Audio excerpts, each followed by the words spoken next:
What's up, Royal Family? It's your boy King Dan, and I'm back with another video. It's been a minute since I dropped like a sit-down video, so today I wanted to chop it up a little bit about my business journey, give y'all, some things that I went through and kind of walk y'all through that, as well as some things that I wish that I would have known when becoming a business owner. So you can watch this kind of like a podcast, do something, just kind of listen, or you can watch however you want. But yeah, let's get to it.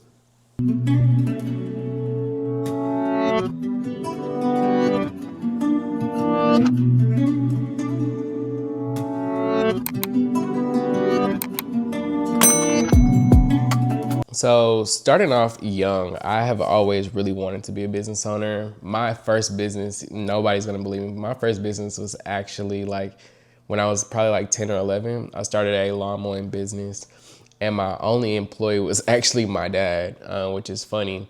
And so I would go from door to door and knock on cause we had a lot of like elderly people in my neighborhood now that I think about it. So I like knock on their door and basically be like, hey, like I'm looking to start this lawn mowing business. Would you like me to cut your yard? I want to say I had like 3 or 4 yards that I was supposed to cut. But what I always ended up doing was I would go down there and cut the yard, or at least try to, and then I would have my dad go do the rest. And so eventually like that ended up not working no more because my dad was tired of me basically setting him up to mow other people's lawns. So yeah, that was my first business ever, and kind of started like this whole entrepreneurship wave that I've been on for pretty much my entire life. I say the next time that I really thought about starting like a serious business was probably right after I graduated from college. So I took a gap year between undergrad and law school. I was working for the Houston Rockets and the Houston Astros doing marketing. And basically at the time, like it was right before COVID, or like during that time, I'd written a document and I was attached a screenshot, but basically I'd written what I'll call like a Royal manifesto. And so the Royal company that you see today, a lot of the things that you see today are basically wrote down in this like plan in 2019. And so I've not done everything that's on there, but a lot of that stuff really comes from that document. And so basically, fast forward, that kind of was like almost like a brain dump. Like this is something I really wanted to do, but just didn't know where to start or how to do it. And so fast forward to my first semester of law school, I was going through it. Like I had moved to Florida, I had the people that I met at law school, but like didn't have any family or friends, like at least not from back home there at the time. And so the only thing that I knew to kind of get me out of the funk or like that mood or situation that I was in was creativity. Like creativity has always been kind of my saving grace and the thing that really made me feel comfortable. And so I basically took the first idea that was on that paper that I told y'all about and decided to start the clothing brand Royal that y'all see today. And so in my apartment in Orlando, I created these designs, and basically like found a manufacturer off of Alibaba, got all of these things produced, and then did a photo shoot, did all those things, and dropped my first collection. I think that had to be like September or October of 2020. Looking back on those designs, I low-key hate them, believe it or not. But, I'm incredibly thankful that people supported it. My first drop literally sold out probably within a day or two, and really just kind of gave me that push. And so from there, like the clothing brand was always kind of at the back of my mind. I would be designing things, getting samples for things. But because law school was so taxing, I didn't get to drop again until I want to say my second to last semester. So this was 2022. I dropped a green hoodie, a like kind of beige hoodie, and then a black hoodie. And so that was like the last drop that I've done, and I'm excited because I'm actually bringing that back.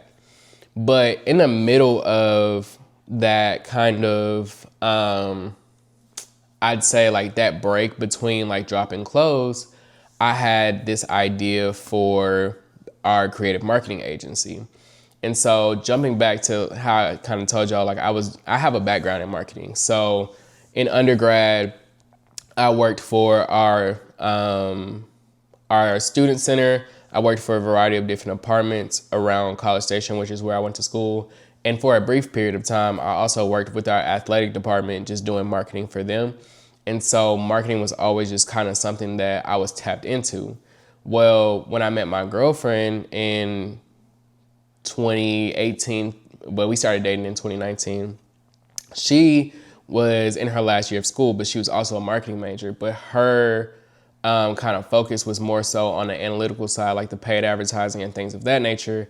And so as we started dating, this whole idea of a creative marketing agency was really something that I wanted to pursue. In that time, she wasn't really interested. And so that idea ultimately got tabled for about a year and a half. And eventually we would open up what y'all know as Royal Creative Group in April of 2022. And so since then, Royal Creative Group has grown. We've both hired and fired. We've done a variety of different things. Royal Creative Group is actually, like, I would say, the main revenue driver as far as like my creative outlets are concerned. We've hit like six figures, honestly above six figures now in less than 3 years. And so I am going to jump into like kind of my things that I wish I would have known, but I'm incredibly blessed to have a partner that is like kind of is my business partner, right? Like she is definitely like someone who is able to balance when it comes to business. And I know that that's not something everybody has, but I'm really thankful because there are a lot of things in business that I am not really versed in that she is just more so better at. So yeah, she's just like, there's just a lot of things, finances, operations, like kind of hiring, firing, like as far as like being the chief of staff. She always tells me that I'm just more friendly, and I like to give everybody a chance. And some people just don't deserve chances, which is just the honest truth. And so, which is something that I'm gonna touch on when I jump into the tips. But those are the main things that I'm doing right now. I'm in the works of, putting in some new things and working on some new things. But as far as now, the two entities that I actively work on are our creative marketing agency and then our clothing brand. So jumping into just kind of like my tips and tricks when it comes to business based on the things that I've learned. The first thing is it's literally impossible to know everything in the beginning. And I think this was something that really stopped me from pursuing a lot of different things in the beginning, because like I wanted to research, I wanted to read more, which is cool. But ultimately I was trying to make myself know everything and try to be an expert in everything in the beginning. And it's literally impossible. Things change, new things emerge constantly. And so as a business owner, you will continue to learn the entire time you're in business. From the day you open your doors to the day you close them, you will be learning new things. And so if you could take one thing from this, definitely remember that it's okay to start without knowing everything. The second tip is something that I literally had to learn the hard way. And that's just like, don't feel obligated to provide opportunities for, it's gonna sound crazy, but don't feel obligated to provide opportunities for your loved ones, friends, family, whomever, if you don't feel like they would be a good fit for that role. I found myself just kind of trying to give people opportunities. And ultimately what I learned is when you give somebody an opportunity, like some people will take it and run with it and do what they're supposed to do. And others will kind of take it for granted because they feel like they didn't really have to work to get there. Like, oh, this is my homeboy's business, or oh, this is my cousin's business, or whomever. And so some people will take it for granted. And although I'm thankful that I learned that lesson, I really did have to learn it the hard way, because once you hire those people, you put yourself in a predicament to where it's like, oh, like, I don't know how to, let them go, or I don't know what to say without ruining our relationship. And that is a situation that if you can avoid it, please absolutely do so. It's okay to like, hey, I'm gonna take in your resume. If we have something that fits your skills, absolutely, we can do interviews and, I'll try to put you on. But don't feel like you're obligated to take somebody, somebody that's in your circle, or like I said, family or friends, over someone who's actually like very qualified for that role. I know we talk about, putting your people on, and I think that is okay, but don't put your people on in the sake of your business.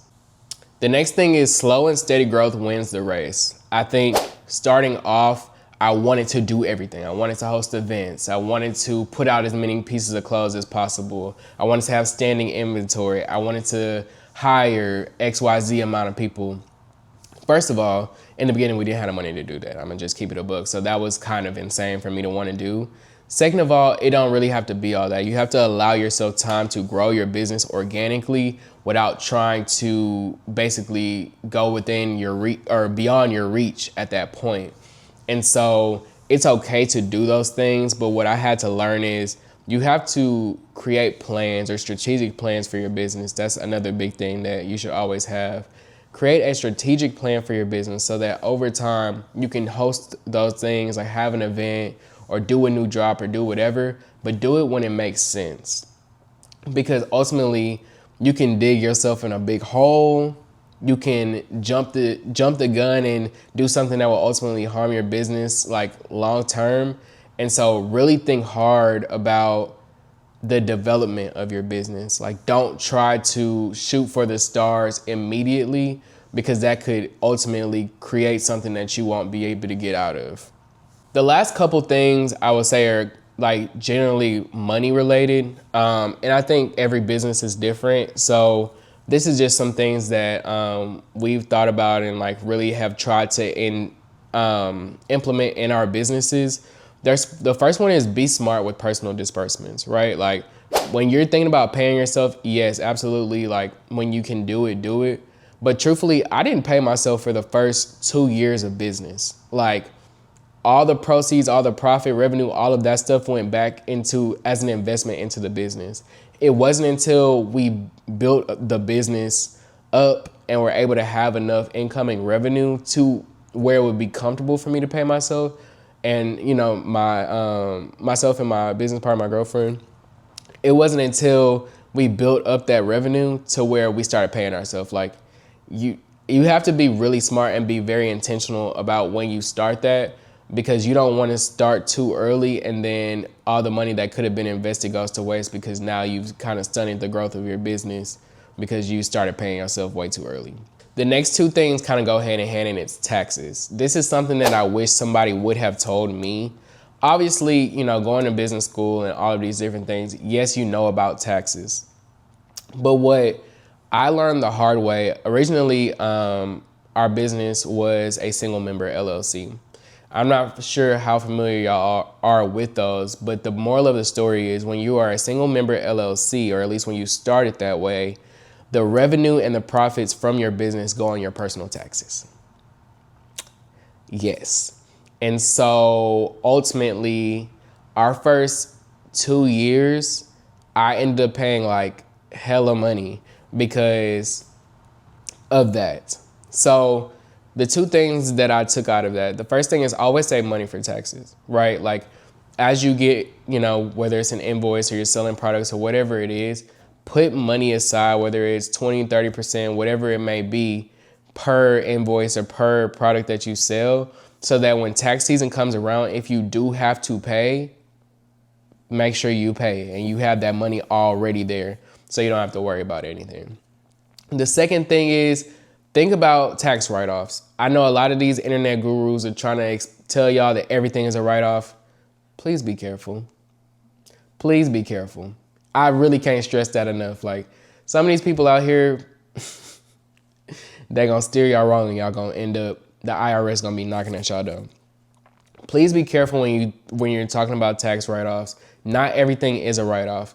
Talk to a CPA, talk to someone who is knowledgeable in your field or in tax in general to go through the things that you're trying to write off. Because the last thing that you want to do is write off a bunch of stuff and then you get audited and now you got to pay a bunch of money because you thought everything under the sun was a write-off.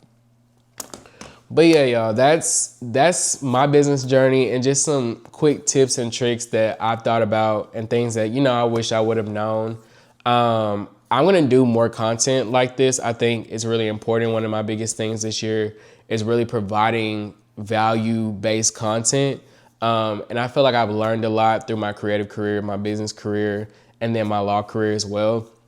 And so you can expect to see a lot more videos like this. But yeah, if you haven't already, please like, comment, subscribe. If you have questions, go ahead and comment them. I'm going to actually answer the questions that I get in the comment section in short form. So you'll see them in shorts, reels, and then TikTok.